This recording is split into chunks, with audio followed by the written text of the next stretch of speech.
appeared on the beach as a group. There were three. It was like a sea-setting triangle of lights: teal blue, amber, sort of golden color, and sort of a greenish color.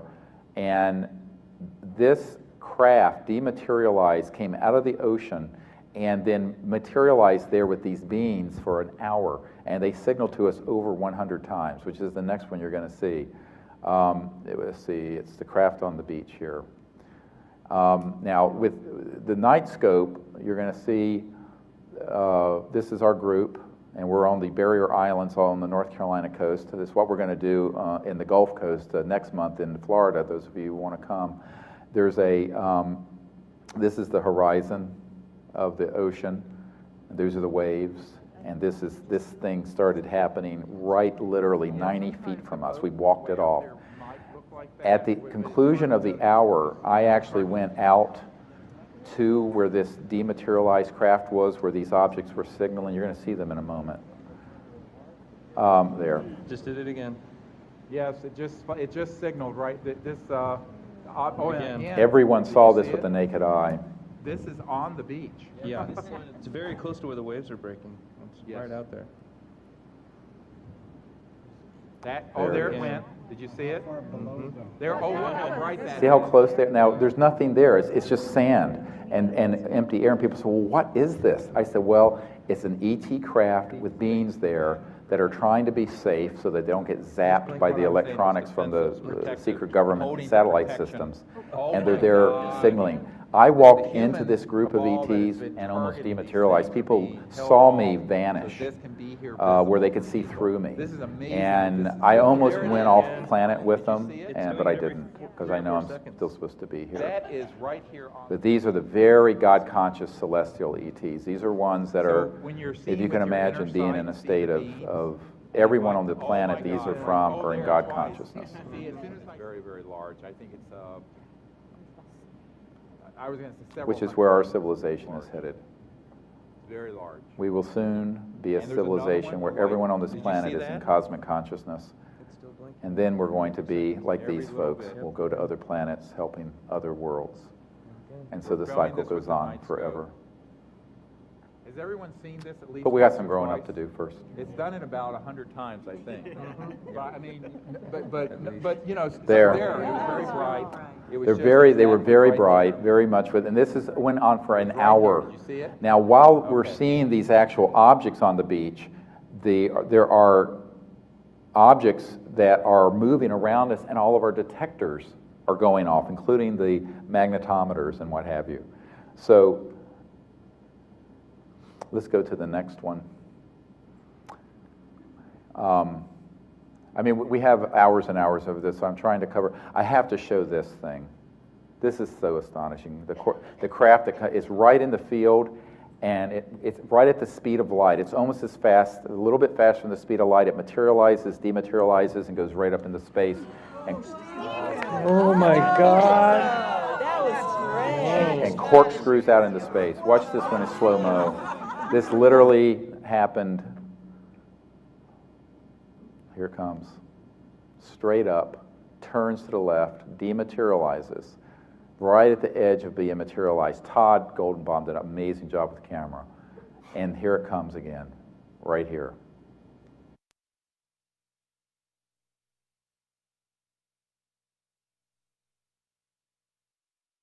And it's actually a spacecraft that's moving at such velocity that it's big, that it's right.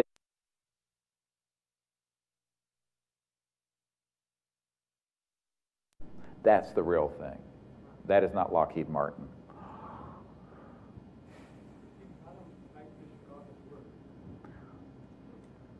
So let's see. Let's go to the next. Came here at Joshua Tree. This was about 15 months ago, and the orb that I was talking about that approached then took this picture. There's nobody with a light on, and it lit up this bush and the chairs where we had been sitting. And right behind this third chair is this guy. And this is actually, when we clean out the pixels, you're going to see this was a teleportation of an ET being. This is his head. This is Pardon? Yeah, they usually give me 5. Are you ready back there? TV, and this is one goggle and another. This side of his head is brighter than this side because the orb is over here. And this looks like a yarmulke. It's a teleportation device that they wear. And this guy's name is Bijou, and he's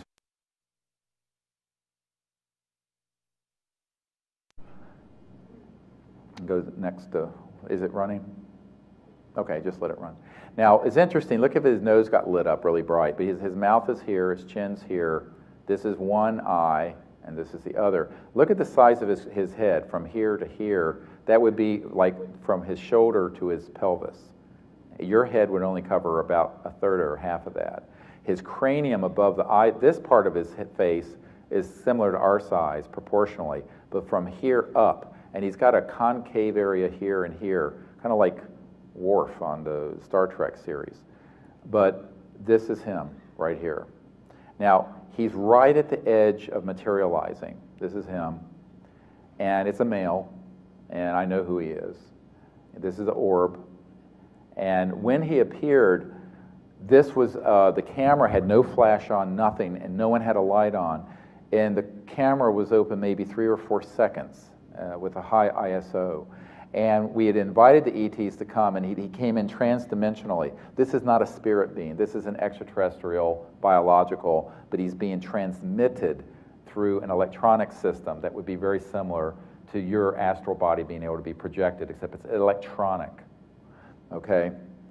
And this is what you need to understand how contact is happening all throughout the world with the team. Now, when they fully materialized, one time we were at the same site, and there were 4 ETs that fully materialized in the physical, and this is materialized to the point of light, like a light being. But you can see this is the dark side of his face. This is the light side where the orb is over here. And this is his left hand. This just shows you the measurements. We measured everything. The orb is here. This is Mars. But this is actually in the field. And it lit up this whole area where the being is. This is what a flashlight under the same conditions looks like. Very different. Same settings with someone putting a flashlight on. And here's where it was. This is the desert, Joshua Tree. Not far. You guys who live here should go out there. It's awesome. So, next one. Y'all like Bijou? He's a great guy. I estimate his IQ 400 to 500, very enlightened. I'm a moron by comparison. Now,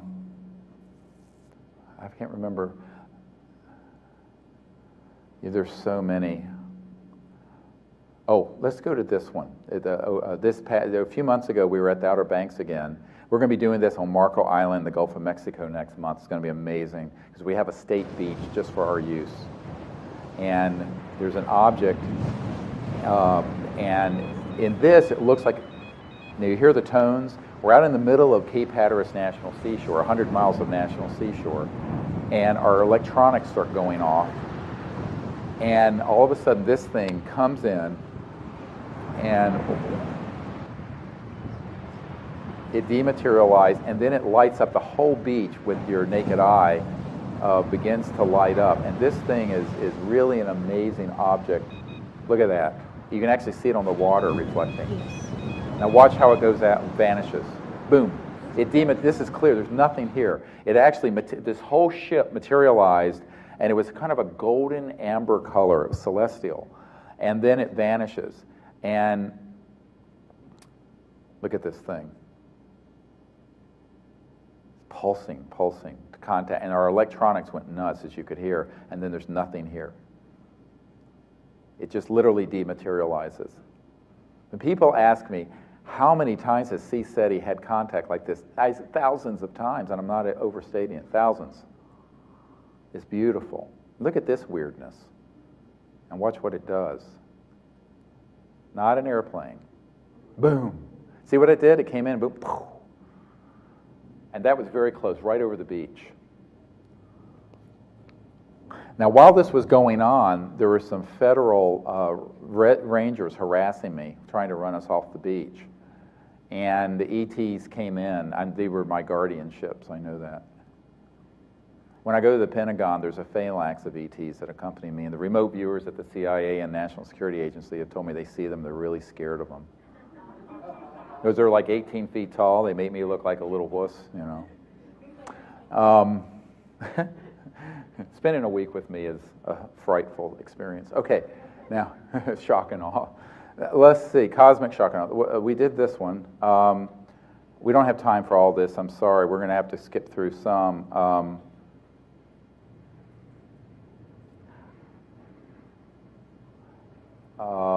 Oh, this is great. A few months ago, we were at Mount Shasta again. We're going to be up there at Labor Day this year if you want to join us. And there was this object that came out of the mountain. Look how brilliant. Now, this is a vertical area. It's like a star now. Very, very high. That's a 14,000-foot peak. So it's probably up about 12,000. And these kept coming from the mountain, and then in the field around us, there would be these brilliant orbs and objects that we began to film, and the ETs moved around us. A number of people were actually touched on their shoulders and the top of their heads by the ETs as they were doing energy work and with folks. It's really beautiful how they make contact, and everyone saw this, of course, and when this is going on, there's a consciousness component of it where they're actually sending and transmitting energy and messages. This isn't just a light like a car headlight.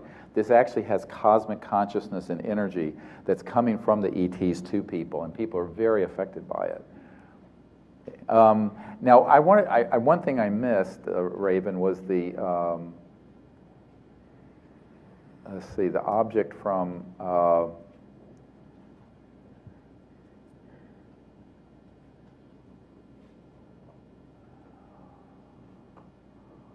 where is Boca Grande?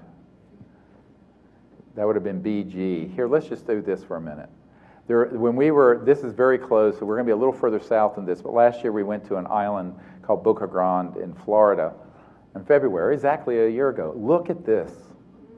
This is a still photograph, and this is a light being, ET, that comes and goes to this woman. I call it the cosmic spermatozoa. It looks like we're in meditation, and it actually goes through the group and into this woman and into her crown chakra. And these actually are going around the group doing energy work while we're doing this with these cosmic consciousness beings. Now, this is not a spirit being. You wouldn't get it on a photograph. This is an actual ET. You can see the energy as it's moving through. This is a few second time lapse, so you can see the motion of it very quick. This is a being that appeared on the beach. And look at it has two eyes, and it's a light beam with like a halo around it. Very, very advanced. And it was a reflected energy beam that came out onto the beach with us. And when you see these things with your naked eyes, and it changes your life forever when you realize how many thousands of species there are who are connected with with the project and who are interested in what we're doing here on Earth at this time. They're here to help and to understand, and we have to join with them. The cosmic forces all coming together.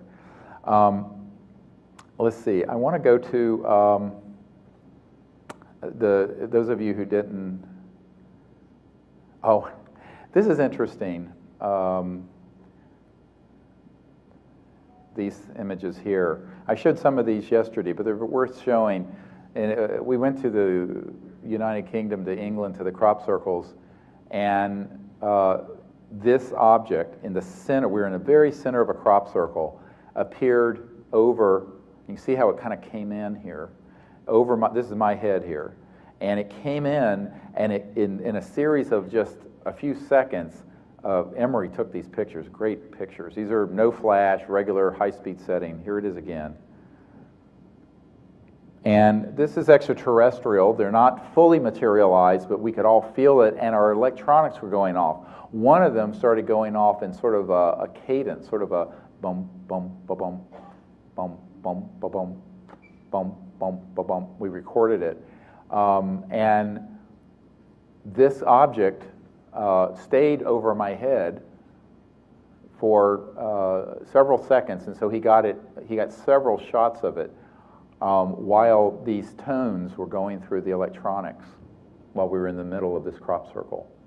So we're going to take a group there this year too, if you want to join us. It's an amazing thing, because we actually, during the day, we go out into the crop circles and I do remote viewing, teaching, and discussions, and at night we go back and do a puja and make contact while we're sitting in the middle of a crop circle in the middle of the night. It's the most amazing experience.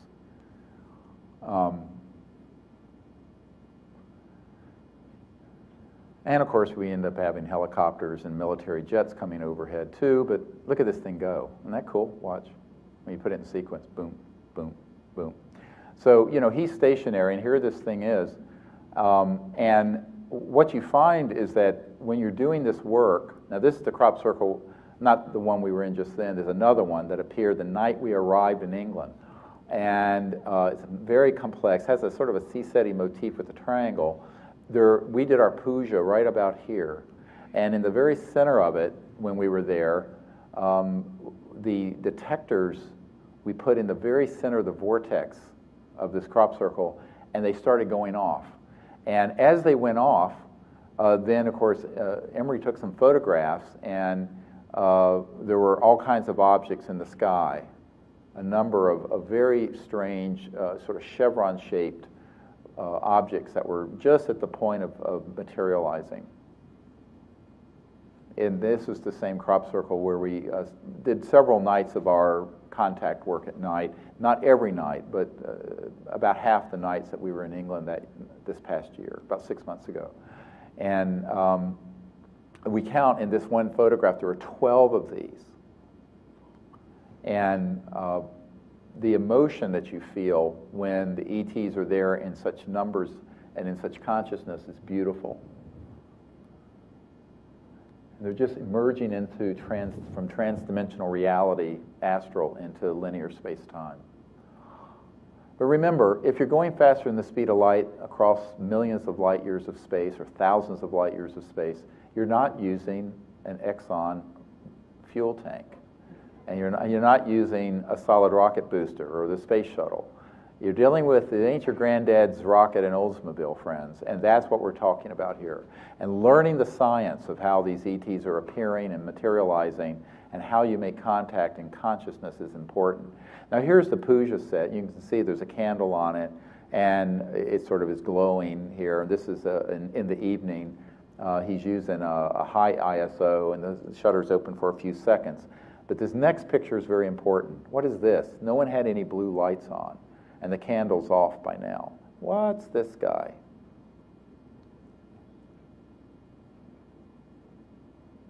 Comes out of linear, trans-dimensional space-time, comes through the crossing point of the fabric of linear space-time, and there's this sort of rod and energy form, and then this blue light over the puja table.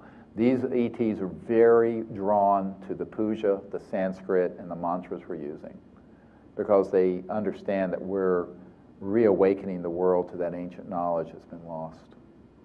Here's a craft that appeared, and actually in Orange County, Friday, Saturday, Sunday, I'm going to do, one of the days I'm going to do a puja, and we're going to go into the mantra meditation in great detail, and how it sets up the resonant field in consciousness so that you can transcend into unbounded mind. And once you're in unbounded mind, you can see any place in any dimension. And then you invite them to come by showing them your location, and they come. They may come in ways you don't expect, but they always come. Now look at, this is my arm. I'm pointing with my right finger to this. And Emery's so awesome because he listens to me. A lot of people won't listen. And he listens. And I said, there's a craft over here. And I was telling people I could feel in remote view and sense. So he takes a photograph. This is not retouched. This is daytime, normal fast speed, very good digital camera, Nikon something or other. And here's this ship. Now, it's not fully materialized. It's there in a trans-dimensional energy form, but it's there enough that you see it on a regular digital camera.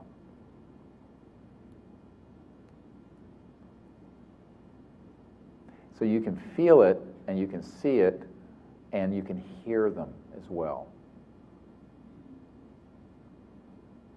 So the mind, this is a journey in cosmic consciousness and cosmic space. And then these ETs come to us. Now we were at this beautiful, you can't tell if this was like a multi-dimensional cube. And while we were going in there, look who comes right here, right over that crop circle.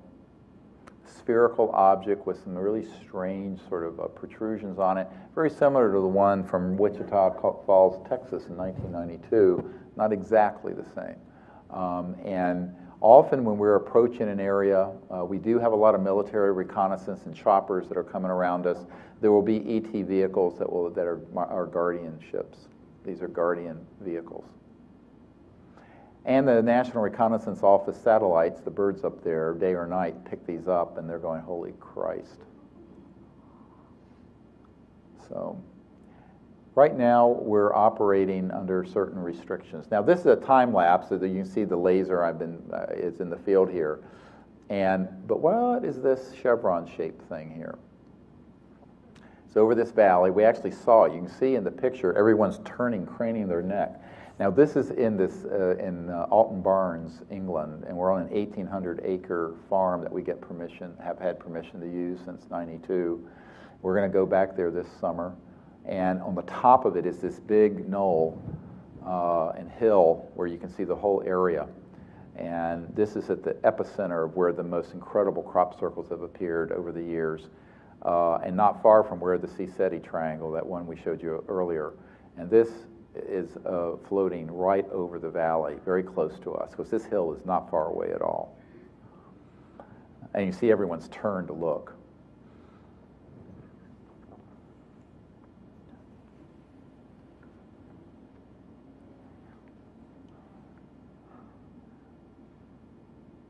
This is another object that appeared right on the edge of the hill. It was a very large spherical craft. It wasn't fully materialized, so it could have been of any shape, but this was the energy signature of it as it was appearing in linear space-time. What's the location of this? Alton Barnes, England. Do you ever see the actual craft itself instead of just the light? Yes, that was, I don't know, you haven't been here, you may have just come in. There was a number of daylight ones that showed the craft. And yeah, of course we do. These were all seen with the naked eye also. And here's a chevron, and then this large object here, right over this next ridge.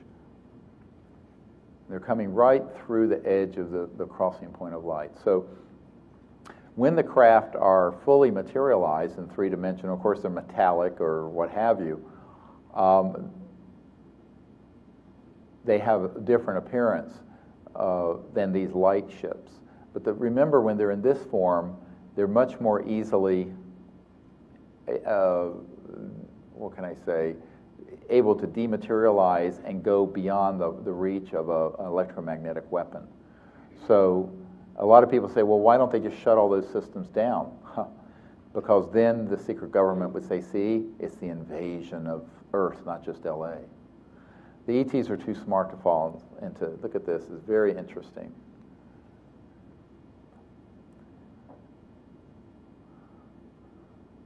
And these are close. I mean, these are not far out into space. These are right in the region there, within a few thousand feet of us, low altitude.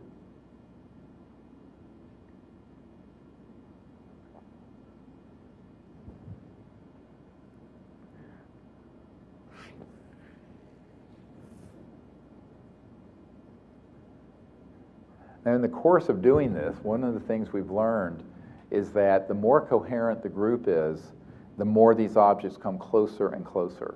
Now, how far they come into full linear materialization and where they would land or something has to do with the security of the world and what's being monitored.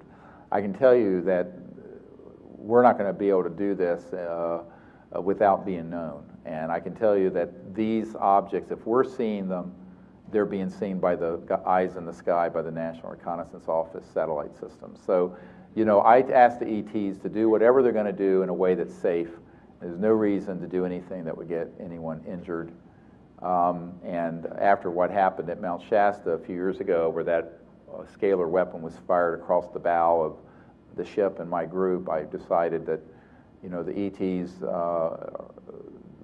there's a time for everything, and someday we'll get all these weapon systems out of the hands of the people who should never have been allowed to have them, and we'll be able to, the ETs will be able to be more physically manifest. But what I tell people is that if you're awake and you understand that in your lucid astral body and conscious body that you can fly and float and go all throughout the cosmos, why can't the ETs do it? And then why can't you meet in that same space? And that's what we're doing. So it can happen on many levels: tone, light, physical manifestation, consciousness. Look at this object. And we're all in meditation. And this is right off the edge of the hill here. That's the edge of the hill we're on top of. It's a big flat meadow.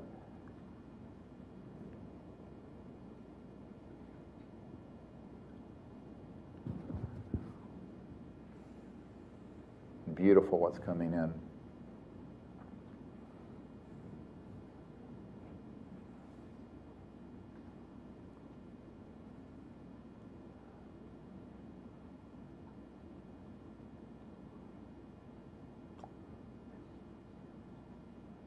Okay, next, I don't know if there's the next.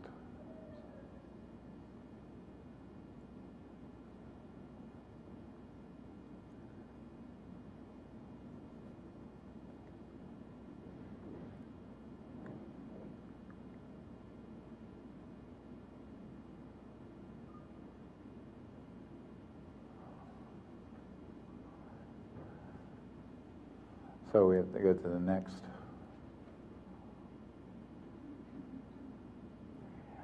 Now, one of the things that is really unusual is no matter where in the world we go, the kind of phenomenon that keeps happening. And I wanted to just show a creststone. You saw this sort of triangular object that came to Shasta.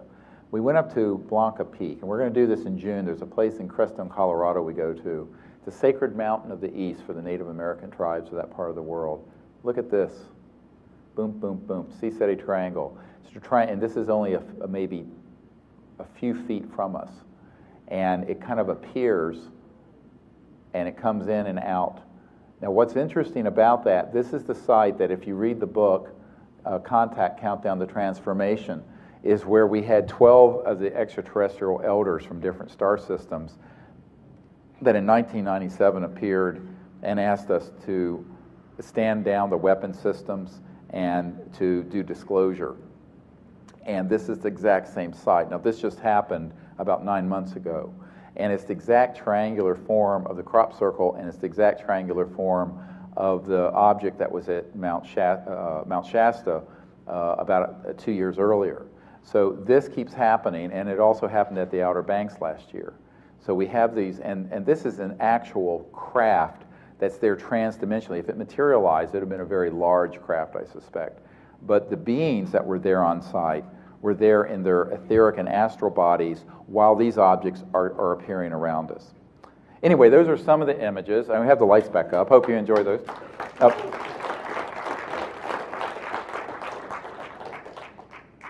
So who has the lights? Which one? There are a bunch. Well, they were all materialized. They wouldn't be photographed if they weren't there. I'm not sure which one you're referring to. Well, we don't have time to go back through this because I'm told that we're kind of getting into the time limit of what we're supposed to do.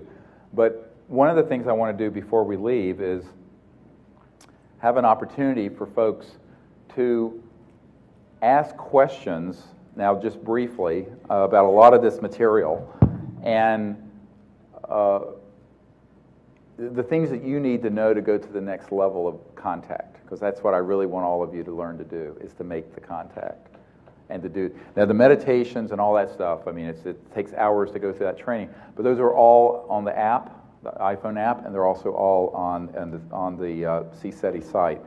And what I think that folks have to understand is that as you go through that process, God loves those who work together, right? So it's great if you can do this with a group of people. So the reason for that is that if you understand the work of Dr. Bob John and others, when there's one person doing something in consciousness that's a higher state of consciousness, it has a certain effect. If there's two that are unified or love each other, it's an exponentially increase. It's not a linear. It's not like twice as much. So if you have a whole group, and this is the power when we do these expeditions where we have, 20 people with us or 25 people, all in that state of higher consciousness, it creates a shift in consciousness in the area that is felt throughout the cosmos, because it reaches this point of non-linear acceleration.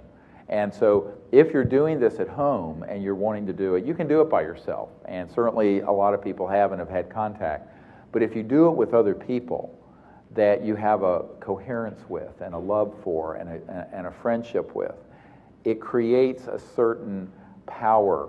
And also people feel safer. If you're out in the middle of the wilderness and you're by yourself and a craft, something like one of these flies in, some people get a little freaked out, and fear is the spirit killer and the mind killer.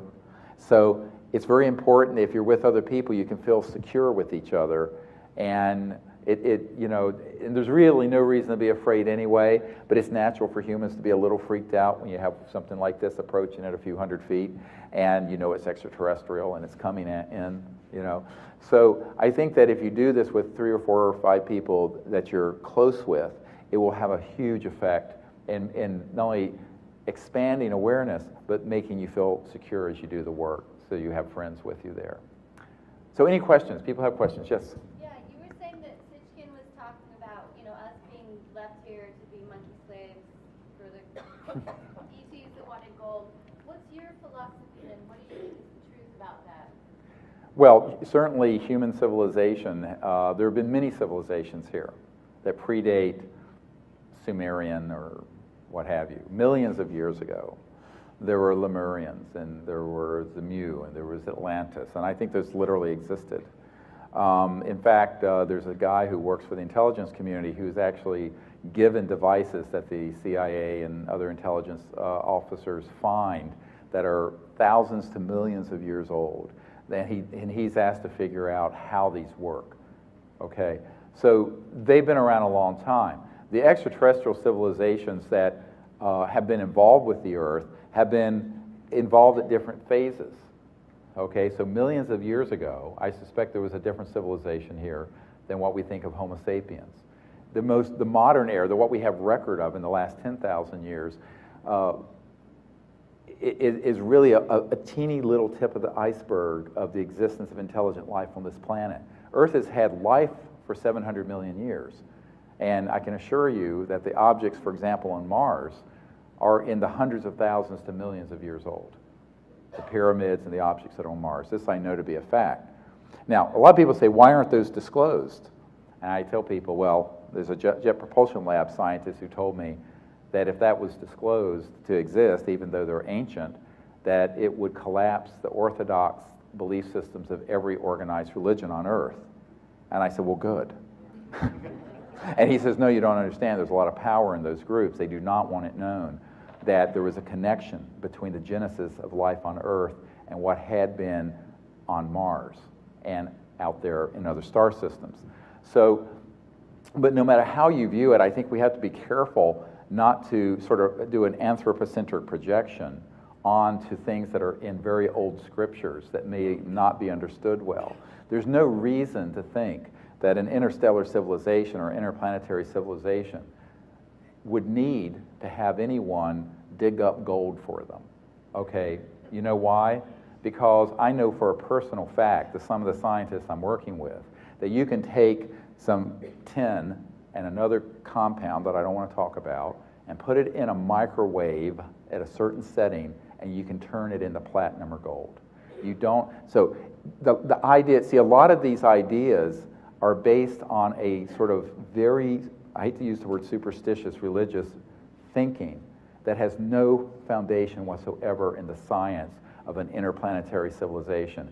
If you understand the science of transdimensional travel, communication, metallurgy, how things are manifest, it becomes an absolute absurdity, the idea that any civilization would need to come to Earth for any material object, okay, including the genetic material. So I think that the problem becomes, you know, I tell people it's sort of like a cosmic Rorschach test, that, and another way of the old Vedic saying, the world is as you are, that if you have within yourself a certain fear paradigm and certain insecurities, you project that onto the ET presence, okay? And I think that's what's happened a lot. I think it says a great deal more about the people making these statements than about the reality historically or the reality currently. And that's what I think we have to examine the book of our own selves to understand how we're going to go forward. Because a lot of that baggage has to be kind of left behind. Because we're in a whole new era. And certainly civilizations that have the ability to do what you saw here and to materialize and dematerialize and appear. And you know, we were at Crestone last year and we were setting up our circle in this pristine sandy area near the Great Sand Dunes. And sitting right behind my chair was a double pyramid fluorite crystal that the ETs put there. Okay, and they materialized it there. Everyone saw it. Now, I mean, and what you have to realize is that they have no need to take anything from us. What they want is our love and conscious peace and cooperation and the transformation of our own civilization so that we don't destroy our planet or become a further threat to other planets.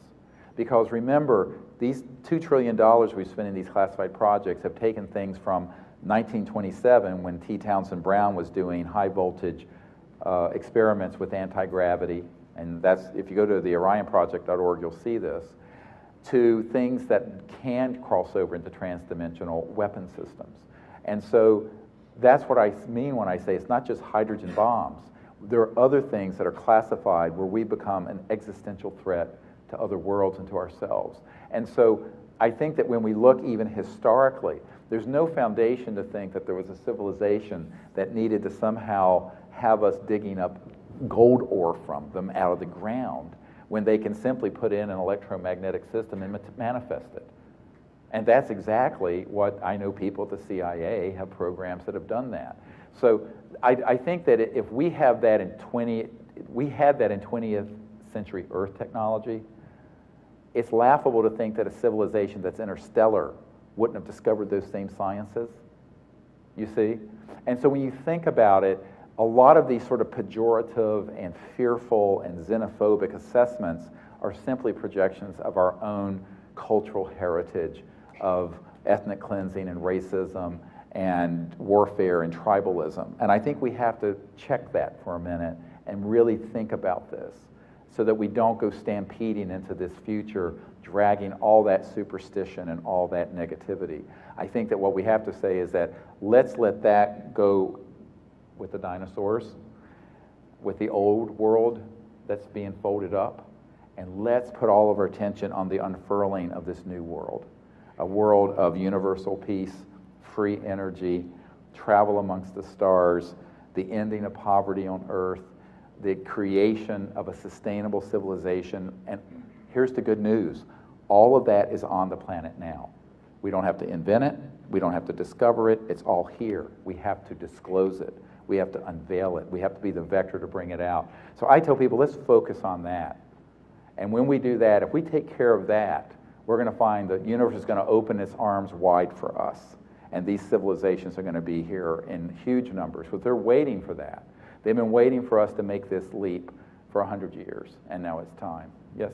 My puzzlement's in the other direction.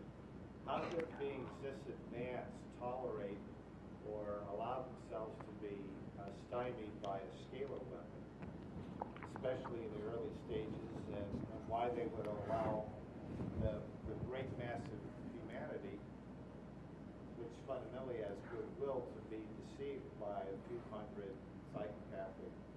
Why would they? And that's a very good question, because I think there is a prime directive. It sounds corny, but I don't think it's their. They're not here to fix all of our problems. They're here to see us through this if we can. Now, in a worst case scenario, I think you see a massive intervention. But a worst case scenario is something that we don't need to go into. But we're talking about losing 5 or 6 billion people. So I think that in a worst case scenario, yes. When we almost went to mutual assured destruction with the nuclear weapons, if you look at the Disclosure Project top secret witnesses who were at nuclear bases, we found that every single nuclear weapon storage area had been visited by ET vehicles investigating them, and on a number of occasions, they took dozens of intercontinental ballistic missiles offline and rendered them unlaunchable, not just here, but in the Soviet Union. Now, of course, to the NORAD and to the Strategic Air Command, this was an act of aggression. But the reason the ETs did it, it was that they were sending a message: don't blow up this beautiful planet. It's sacred, and if you do go down this path of mutual assured destruction, then we will have to intervene. But they don't want to do it overtly. It's like, kind of like invading Afghanistan and thinking we're going to impose Jeffersonian democracy on a feudal medieval society. They know better than that. They're wiser than we are that way. So now, it doesn't mean that they're happy with everything we've done. And when I say that these extraterrestrial vehicles have been hit, it's not like every day. Now, they've been hit several dozen times. At Fort Huachuca, out near Tombstone, Arizona, ironically, it's Army Intelligence Headquarters. There's an underground facility, and one of the members of my team worked in that facility, and there are 9 different extraterrestrial vehicles, and the body's autopsied there. So it's not like it happens every day, but it's happened often enough that it's worrisome. That it happens at all is a tragedy. Now, it's sort of like a lot of people say, well, couldn't they protect or that? I said, look, just because they're advanced doesn't make them omniscient. I mean, it's sort of like the gods must be crazy, where someone throws a Coke bottle out of an airplane in Africa and then the people are fighting over this thing. Or the cargo cults in World War II, where we flew planes into areas where they'd never seen an airplane, and we went back and they had built models out of sticks and sand and palm fronds in the shape of an airplane, and were worshiping it because they thought it was from the gods. I mean, we have to realize that just because they're advanced doesn't mean they're omniscient. There's only one being that's omniscient, and that's the Supreme Being. And so that means just because they're advanced doesn't mean they can't be caught off guard, that they can't be fooled, that they are not vulnerable. I mean, my God, it's like, why was Gandhi killed? Couldn't he have seen that? Or why was Christ? Or, and it's not like these are, beings that are, they're in the real world. And this is one of the problems, when they're in 3-dimensional space-time, they're vulnerable. And now, do they have the ability to, with their devices, to see the future and avoid some of these things? Yes. That's what Operation Looking Glass and Red Light was all about, that we have in the Disclosure Project. People who worked on some of the ET devices that were able to do that going into the future. And that's what we do. I mean, one of the reasons I'm still alive is that I look around the long horizon. But we're not infallible, and this is the problem is that you can't ascribe infallibility to beings, people, worlds, and technologies. So there's not omniscience just because they're advanced. But it'd be a little bit like going back 1,000 years and showing somebody a 747 or an iPhone or a laser. Now, they would think, oh my God, look how advanced they are, aren't they infallible? When in reality, they could still pick up a rock and club you in the head, all right, and kill you. So that's a crude analogy. But the reality of it is, and this is the other part of it, is that the classified programs, this isn't 1950s anymore, where you saw craft landing a lot. And people, from the 50s to the 90s, there was an exponential increase in the development of these scalar longitudinal weapons. Now, the question has been asked, and I actually had a senator ask me this: why don't the ETs just come and neutralize all that? Could they? Yes. If they did, it would look like Independence Day. And the spinmeisters in Majestic would say, see, we're under attack by the aliens. And therefore, let's unite the world under a military junta and go to DEFCON 1, full war for interplanetary war. The ETs know that if they stumble into that, there's a tripwire, and that will be used against them.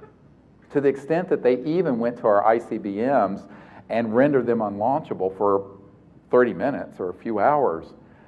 So there are people now who have taken Disclosure Project materials and have spun that into showing that there's an alien agenda that's in an invasion. Because you can take any fact and turn it into two things, okay? Now, the people who were there that I interviewed said, we all got the message that they were trying to say, look, please don't blow up this beautiful planet, but if you do, we can stop it. But they don't want to do anything so frontal that it stampedes the people into panic or this secret government into saying, see, yes, Dr. Greer is right, we're not alone, but they're here to eat you for lunch, and it's Invasion Los Angeles. All right, Invasion LA, Invasion Earth. Remember these movies like Independence Day and all the ones that are coming out right now out of Hollywood are being directed to be funded by members of the cabal from Majestic. Now, I've worked with some of the top producers in this town, and two of them, who if I named them would be household names, wanted to do Hidden Truth, Forbidden Knowledge, which is my autobiography, which would be a story of disclosure and contact and a beautiful story. They were stopped. One of them got visited by a CIA guy and a former head of the Department of Energy who knew about this stuff, and the other one had all the money yanked out of the project, had $60 million in a discretionary fund to do the movie. And he was bragging to me that he had complete discretion, flew me out here. 2 weeks later, he calls me up and says, Dr. Greer, they won't let me make this movie. So the reason the movies and the videos and the things you see in the mainstream media are all in this negative way is that there's somebody pulling the strings behind the scenes. And I'm going to throw out a challenge here that if there's anyone in the film industry, documentary industry, or whatever in this town, I said this at Sundance, we'll do this movie with you, but we're going to have to see that the script is honest. And it's going to have to be from people who can fund it, because the world is ready to hear the truth about this. But the controllers, I call them, don't want people to know the truth. And they want people to instead know the lie. Now, the ETs, if they were to just stampede into this and say, shut down these weapon systems and do this and do that, it would look like an alien invasion. And it would be spun that way. So the ETs are very patient and wise. What they're concerned about is that the public is increasingly being miseducated on this. And neither the President nor the UN Secretary General nor Hillary Clinton are doing anything to make peaceful contact. But that's changing. The fact that a G7 country writes me a letter to me personally and says we want to go on a long-term journey to make contact. Now, they're scared because they don't want to rattle Majestic's cage. And one of the things they said, we don't want to do this ahead of the Americans. I said, but the Americans are so dysfunctional. I said, you know, what people don't realize is that if you added together the defense budget of every nation on earth, it'd be less than the United States defense budget. Added all of them up, China, England, Russia, France, Germany, Canada, all of them. So we lose more money every year in our budget that goes into the black budget than the biggest budgets in any other country in the world. And this crazy thousand-headed Medusa is not controlled any longer by the Congress and the President adequately. And so in the meanwhile, and I had a lucid dream years ago where I was at a place and the United States Air Force and military were facilitating a daytime landing that was being shown to the whole world. And the CSETI senior team was there. And an ET craft landed, and the whole world saw it. I see a day coming where we will have the cooperation, that the swords will be beaten in the plowshares, that there will be this transformation. We're not quite there yet. And the ETs, one of the hard things for me is the patience factor, because I've had to find enormous patience to go through this process over the last 18 years. But the ETs have been around for thousands and millions of years. And they see the potential and they see the risks. But they know that ultimately change won't be real if we, the children of Earth, don't make it happen. So I tell people to avoid cosmic codependency. The sort of codependency where Big Brother from space is going to fix all of our problems. We're here, we're the children, and every single person can become enlightened and awake and empowered. And once we do that and we take our power and we make this transformation happen, then you're going to find that the whole cosmos is there on your shoulder helping you. And that's what we found with these contact experiences and with disclosure. And we're hoping to find with the OrionProject.org, which is we're trying to bring these technologies out. That's been the hardest nut to crack. Making contact, do it all the time. Disclosure, we've already done it. 70% of the world believes ETs are here. UFOs are real. Bringing out the technologies, tough. That's been the hardest, most difficult thing I've ever done, because that's making a run at the heart of their power, of the kingdom of this secret, invisible government. But that'll happen too, one way or another. I just hope it's not too late. You know, the Earth, I first found God through Gaia and nature. And after I had my near-death experience, it deepened. But even before then, and what Earth has said to me, when I went out into space once with the ETs, and this is in the book, Hidden Truth, Forbidden Knowledge, and I had this meeting with Earth, and she said how much she loved her children, but how sad she was. There was a melancholy about what we were doing to her. And but this wouldn't go on for too much longer, because it couldn't. And the Earth is here to be the womb of the evolution of intelligent, enlightened life for hundreds of thousands and millions of years. And it just isn't appropriate that one generation of feckless, materialistic, misguided people destroy that. So the Earth has her own wisdom, and the saying, "the Earth shall cast off her burden," is a cautionary tale. And at a certain point, it's an act of compassion for the future generations to not let the current one destroy everything. And we're bumping up, we're redlining this. We're going right against the line of how much damage and abuse we can do to the Earth. And there's been 100 years that we should have had free energy, anti-gravity, all of this, and instead we've stayed on this path of global destruction. And so I tell people that this can only be allowed for so much longer, but it's in our hands, those of us on Earth. And we have to take responsibility for that. The extraterrestrial civilizations are here to understand, to help behind the scenes, and if things get really bad, it'll be not behind the scenes. But that's a worst case scenario. I hope we can do better than that. But ultimately, we're going to make it through, you see. And this old cycle is going to wind down. It's being folded up right before our eyes. All the institutions, all the things that are collapsing. There's a new thing that's being born. And I tell people we're cosmic midwives, okay? We're giving birth to this new world. And all of us need to say, how can we take care of this new life and this new time?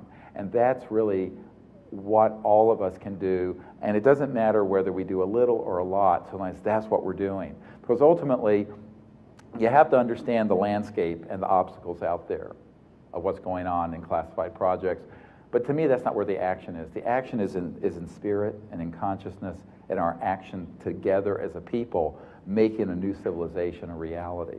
And this is something every one of us has the sacred obligation to do. And the ETs will help us. I mean, they help me all the time in ways that I don't go into a lot, because people wouldn't believe it. But, you know, they do. And when I first started the disclosures, Project Starlight, if you get the Associated Press released all this stuff from the Clinton Library, and I was sitting in my living room, and I told my wife, I said, you know, I really need to get this information to the Secretary General of the United Nations. 5 minutes later, the phone rings, and this woman, wonderful spiritual woman, one of the New York 100, you know, families, calls me up and says, Dr. Greer, would you come up to a meeting, because Boutros Ghali, who was the Secretary General at the time, is coming. They're so interested in what you're doing, making contact for peaceful purposes. So I went. And it's like, Spirit works in mysterious ways, the ETs do, and all this is happening. And I find that if you put yourself at service to that in a selfless way, it happens.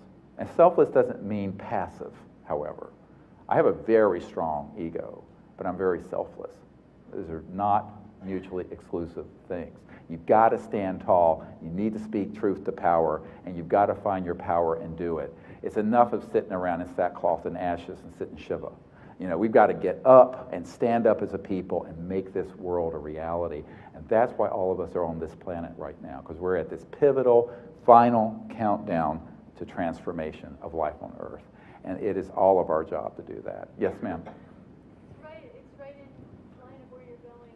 And I apologize if you announced it earlier, because I got here a little late. At this whole expo, we've been hearing everything about 2012, from polar shifts to the Mayan calendar to we're going to other dimensional shifts, Right. and the spacecrafts are going to come and take some of us up there.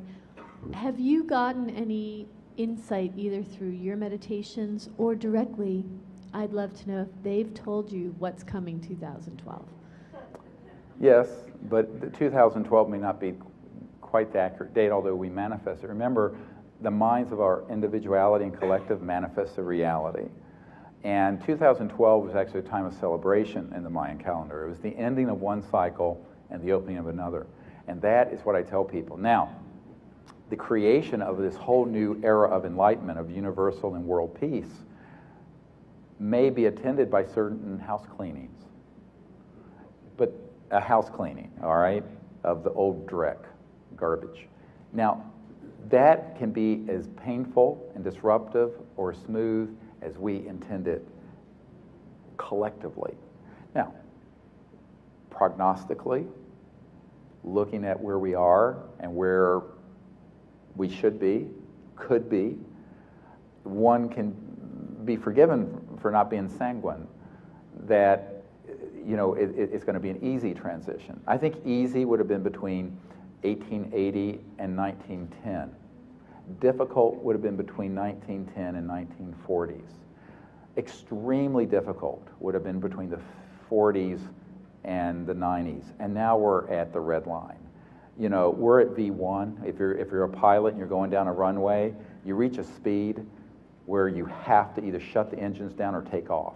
And we're at V1, V as in Victor, 1 as a civilization, where we have to either take off or it'll be temporarily shut down and rebooted, because we cannot continue to cannibalize the Earth, go out into space with these electromagnetic weapon systems, and keep hoaxing war upon war.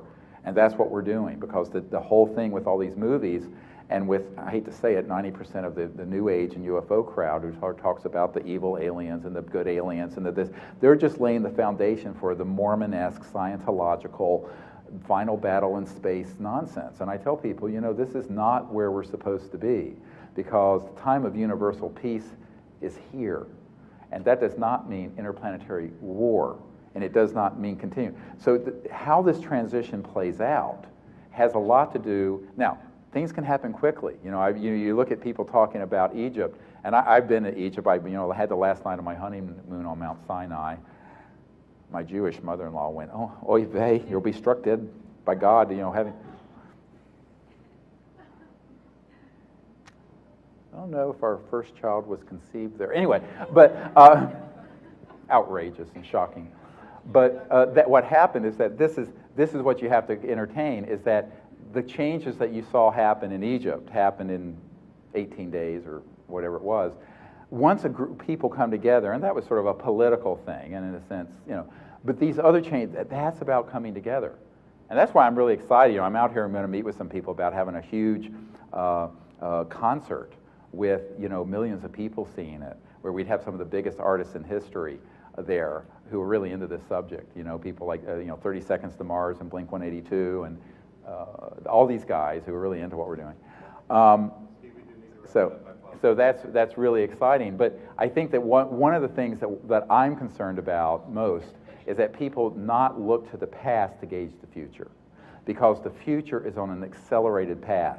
And when we had Bijou, this ET from Andromeda, materialize and turned and posed like this in the photo. It's the most important photograph ever taken in the history of ET stuff, because it's an actual photograph of a diplomatic mission from our planet to theirs, and they responded, and the ET actually is there saying hello. That is something so amazing, and that just happened 15 months ago, that we're on this accelerated course where transformation is inevitable, contact is inevitable. The details of how it plays out can be 1,000 different ways, but that has to do with our consciousness and our actions individually and collectively more than any predetermined thing. And I tell people, stay in that vision, the vision of a new world, universal peace, abundance, justice, God consciousness, interstellar travel, the future of the human race. This is what's in our hands, and we're all here to make that happen. God bless you. Namaste. Thank you. Namaste.